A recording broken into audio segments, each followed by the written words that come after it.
போலீஸ்கார புடிச்சிட்டாங்க. கஞ்சா, கொக்கின், ட்ரக்ஸ் எல்லாமே ஒண்ணுதான். இன்னைக்கு ஊர பக்கத்துல என்ன நடந்துச்சுன்னா, ஒரு 15 போலீஸ்காரங்க வந்து ஒரு ஆட்டோ டிரைவரை பிடிச்சி, அதுல பார்த்தா ஆட்டோல கஞ்சா இருந்துச்சு. ஆட்டோ டிரைவரை பிடிச்சாங்க.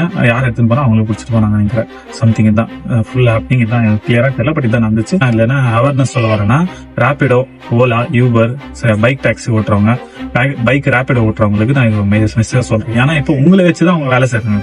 சோ தப்பான வேலை செய்யறவங்க என்ன பண்றாங்கன்னா, ரேபிடோ புக் பண்ணிட்டு அசால்ட்டா போயிடலாம், 100 ரூபாய் போய் ட்ராப் பண்ணிருக்கீங்க. அவங்க உங்களுக்கு தெரிஞ்சவே 100 ரூபாய் வந்துச்சு, கஸ்டமர் இறங்கிட்டாங்க. அந்த பாயிண்ட் ஆஃப்ல இருக்கும். பட் அவங்க பாயிண்ட் ஆஃப்ல அவங்க என்ன பண்றாங்கன்னா, நம்மள வச்சே ட்ரக்ஸ் விற்கிறாங்க. சோ நம்மள வச்சுட்டு காஞ்சா விற்கிறாங்க.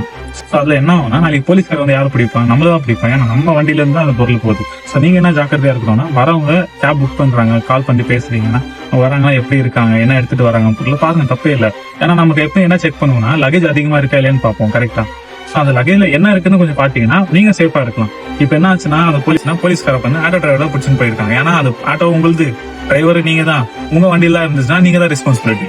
சோ இதான் விஷயம். சோ இந்த மாதிரி எல்லாம் பண்றாங்க. சோ நீங்க தான் ஜாக்கிரதையா இருந்தோம். சோ உங்களுக்கு தோன்று ஏதாவது பயமா இருக்கு, உங்களுக்கு தெரிஞ்சிச்சுன்னா நீங்க என்ன பண்ணலாம், ஸ்ட்ரெயிட்டா போலீஸ் ஸ்டேஷன்ல போய் வண்டி விடலாம், இல்ல போலீஸ் கால் பண்ணலாம். நீங்க சேஃப்டியா இருக்குன்னு நீங்க பாக்கணும்.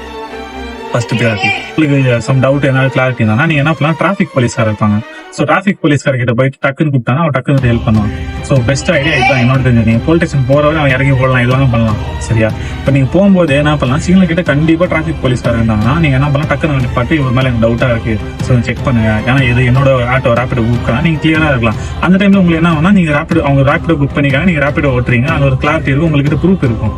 சோ இதான் விஷயம். இதுல நீங்க வெளியே வந்துடலாம். இதான் கைஸ். ஏன்னா நாளைக்கு ஏதாச்சும் ஒரு பிரச்சனை ஆச்சு, நாளைக்கு ஒரு இடத்துக்கு போறோம், சிசிடிவி ஃபுட்டேஜ் இருக்கு, அதுல என்ன ஆகும்னா உங்க ஆட்டோ தான் வரும், உங்க ஃபேஸ் தான் வரும். சோ அந்த சிசிடிவி ஃபுட்டேஜ்ல பார்க்கும்போது நாளைக்கு யாராச்சும் வந்தாங்களும் போலீஸ் செக் பண்ணா, அப்ப நாளைக்கு நம்மள தான் வந்து போலீஸ்கார கேட்பாங்க. இது மாதிரி நிறைய விஷயம் இருக்கு கைஸ். சோ சேஃபா பத்திரமா இருங்க. மீண்டும் சந்திப்போம். உங்களோட auto man. See you later. Bye bye. இந்த மாதிரி ஏதாச்சும் அப்டேட் தெரிஞ்சதுன்னா ஃபாலோ பண்ணீங்க. ஆட்டோமேன் பிளாக்ஸ் பார்த்துட்டே இருங்க.